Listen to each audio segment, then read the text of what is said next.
Welcome back, ladies and gentlemen, to another episode of the Fatboyz Dynasty Podcast. As always, coming at you, Bo and Brant. We're going to break down some waiver wire finds. I know it's getting late in the season, we're going to talk about some waiver wire players for this week to help you move forward.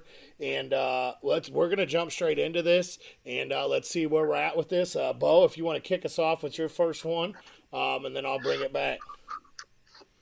Yeah, I'd be glad to get us started off here. So this week I'm going a little different, Brant. Instead of doing like completely low, like dumpster dive guys, I'm going with guys that are rostered a little bit more, but there's still plenty of flexibility for them to be found in some leagues. So the first one is Kadarius Toney, who's currently rostered in about 60% of leagues. And Kadarius Toney was off to a rough start with New York Giants this year. Missed a lot of games for injuries and personal conduct at the beginning of the season or whatever. But last week, Kadarius Toney had like his second game, but really his first full week with the Kansas City Chiefs, and he came out and had 5 targets, 4 receptions, 57 yards, and a touchdown. Now, I do want to add that McCole Hardman was out, so that may have contributed to some of these targets a little bit. But Kadarius Toney, I know, is a guy that Kansas City Chiefs they were aggressive to go out and get. They paid a premium for him. And again, this is just a chance to own a weapon, a pass catcher, if you will, connected to Patrick Mahomes, and who doesn't love that? So he's available in about 40% of leagues. If he's out there and available, he's definitely worth a pickup. So absolutely, that's a great guy to go after and get. So while you're over there scraping, the top of the dumpster, looking for the fine cheese and only the fine thrown away cheese, I should say, I'm gonna come back on you and I'm gonna jump in at instant deep dives. These guys I'm talking are owned in less than 40% of leagues. I believe most of them are less than 35%. And I'm going to go with my deepest of deep just because it kind of goes with the same thing that you went here. I'm going with DeAndre Carter of the Los Angeles Chargers. He's only owned in, he's owned in 42% of leagues. But this guy has been a top 30 wideout the last 2 weeks, played over 80% of snaps the last 3 weeks, obviously not counting their bye weeks. He's been out there for, the majority of the snaps. And if Williams and Allen miss time, this guy's just a big body wide receiver. He found the end zone this past week. And he's a big guy. I've actually had to start him the last 2 weeks in our deep fantasy holics league as a bye week fill-in, which as long as Allen or Williams is missing some time, this guy is definitely a startable piece in the flex option. And we all know that receiving core gets banged up pretty easily. So this guy could be an easy, quick start. And I believe Gerald Everett went down a little bit this past week. So that's something to monitor also in that Chargers offense. Yeah, absolutely. DeAndre Carter is definitely a guy that is fun to watch. He gets the ball in his hands and in space. He can make people miss. He has that yak ability, yard after catch, and if he catches a 5-yard slant on the Chargers 20-yard line, he could take it 80 yards to the house. So this is definitely a worthwhile pickup if he's out there in your league, especially if you're in a deep league. He's definitely a guy to go pick up while Keenan Allen and Mike Williams are out, like you mentioned. Yeah, absolutely. So I'm gonna move into the tight end spot here, and Brant, I know this one's gonna be near and dear to your heart because you and I have both been on the Justin Fields takeoff here the last several weeks, and a large part of why he's taking off the way he has been Cole Kmet, who was a guy that you and I said was going to be a top 10 tight end at the beginning of the season, and don't look now, but if he keeps up at the pace he's had the last 2 weeks, he'll be there at the end of the season, and you and I will be proved right. So currently Cole Kmet is rostered in 53% of leagues on Sleeper, so again available in about 47%. And over the last 3 weeks, this guy has had 5 touchdowns, so he's definitely becoming a Justin Fields red zone target. Definitely a guy that Justin Fields is getting comfortable with. On the field for over 90% of snaps almost every week of the season.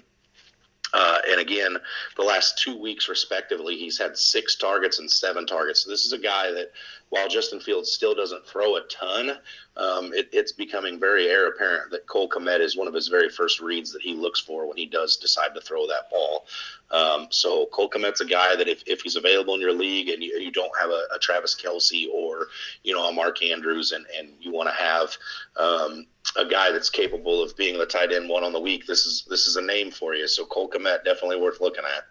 Yeah, don't look now, but he already has climbed into the top 10 over the last 2 weeks just with those 2 explosions. And Cole Kmet and Justin Fields is I'm all about.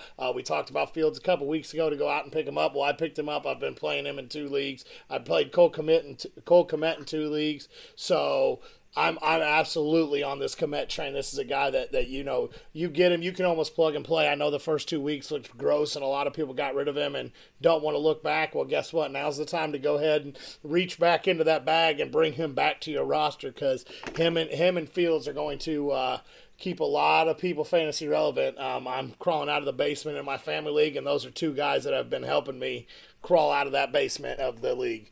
So, absolutely. So I'm going to go back. I'll come back to the wide receiver that I have also, but I'm going to jump over there to the tight end that if you do need another one, that if Cole Kmet's not there, that this guy is probably not rostered in your league. He's only owned in 31% of leagues, and that's Foster Monroe for the Las Vegas Raiders. I know it's gross. That Raiders offense is gross outside of Devontae Adams and Josh Jacobs. But with Renfrow and Waller missing time on the IR, Foster Monroe is set to be the wide receiver, or tight end 1 there in that offense. And over the last 4 weeks, he's been seeing over 95% of the snaps on the field. He's 4 or more targets the last 4 weeks. So this guy can be, he's going to get targeted. We've seen the Raiders; they play from behind quite a bit. They got to throw the ball quite a bit. And so Foster Monroe's a guy that's going to get targeted, and he shouldn't hang up a goose egg, and he could be a very valuable option. We've seen him fill in for Waller in years past, so this is another time just to go grab him, especially if you're a Waller owner. I would be out to grabbing this guy. Yeah, absolutely. Again, this is another one that Josh McDaniel's going to have to get this offense rolling, or he's going to be without a job real short especially after losing to Jeff Saturday and the Colts offense this weekend. He's definitely going to be on the hot seat. And Bill Belichick's licking his chops going, here comes my offensive coordinator back to town. I got somebody to call plays. He's going to have to get this figured out real quick. And, I know a big part of it's Devontae Adams, and Monroe's going to see targets with Devontae Adams getting them because it's going to be the Adams show, but somebody else is going to benefit from that. And again, the tight end is something that Derek Carr has always liked in his offense. So definitely worth a roster spot, especially like you mentioned, if you missed out on Darren Waller and you had to put him on one of your IR spots. Yeah. So I'm going to go to my absolute favorite waiver claim that I think we've had, period, this offseason. And this is a guy that in our local dynasty league that you and I are a part of, I sold my soul to get this guy in the draft. I made a big trade after the draft to acquire him. And it didn't start out very good on the season, dropping a 75-yard touchdown to start the season, losing trust with Aaron Rodgers right off the bat. But this guy looks like he's finally starting to get it. And that's Christian Watson of the Green Bay Packers. He's rostered in about 17% of leagues right now, so basically available everywhere. This guy this week saw 84% of snaps, 8 targets, 4 receptions, 107 yards, and 3 touchdowns. And right now, prior to the start of the Monday night game, he's wide receiver 3 on the week. And this is big for a lot of reasons. First and foremost, Rodgers has been looking for that guy. And he's also been looking for a way to get off of the losing streak of 5 games. And Rodgers found it this week in Christian Watson. And the most interesting thing of this to me is Christian Watson actually had a 40% target share this week. Rodgers only threw the ball 20 times, and 8 of those went to Christian Watson. So Rodgers is definitely trying to get the ball into his hands. It definitely looks like the way to get off the losing streak and to have that offense marching up and down the field moving forward. So this is a guy that I think not only do you pick up on waivers this week, but you pick him up and you put him in your starting lineup. I just think the sky's the limit. I don't think you're going to see 3 touchdown weeks every week, but he's the type of guy who can take the top off of defense. He's the fastest player in the Green Bay offense, and they're going to look for ways to get the ball in his hands moving forward. And this is one that I'm very, very excited about. Yeah, absolutely. I watched. I didn't even really know a whole lot about this guy prior to this draft here, and then you brought up his name, and I went and checked him out. And this guy has uncanny athletic ability, and as soon as they get on the page, which it looks like they did this week, the sky's the limit for those two. So my next guy is a wide receiver. Like I said, I'm going to come back to it. This guy has produced a touchdown the last 3 times that he's been in the game with the quarterback that came back to under center this week for the Indianapolis Colts. And your Matt Ryan, I know that you know Matt Ryan's near and dear to your heart, and it was you sent me that message on Sunday and said he was back under starting center, and I go, oh, okay, so now we can have some wide receivers with some relevancy again there in Indy. And not only did we have that, I do believe Jonathan Taylor put on one heck of a performance this week too. The Paris Campbell has found the end zone the last 3 times that he has been on the field with Matt Ryan, so that's a plus. We know who he's looking for in the red zone. Paris Campbell has played 75% of snaps in 9 out of 10 games this year. He's only owned in 30% of leagues. This is a guy that, once again, he's playing 75% of the snaps and is a great 1B or number 2 in that offense. I know it's not the greatest of offense to own, but with Matt Ryan back under center this week, he saw in week 10, Campbell saw 9 targets and found the end zone. Like I said, this is a deep stash. I know in a few leagues I saw him get dropped over the last few weeks. This is a guy I'm not dropping because Saturday looks like he may have that offense clicking on all cylinders. Now, this may be a 1 week and done thing, so I don't know if I'm quickly going to jump him, throw him into the lineup like I would with Christian Watson. But this is definitely a guy that I'm grabbing this week, and I'm looking to hold on to him and see what goes on with that offense.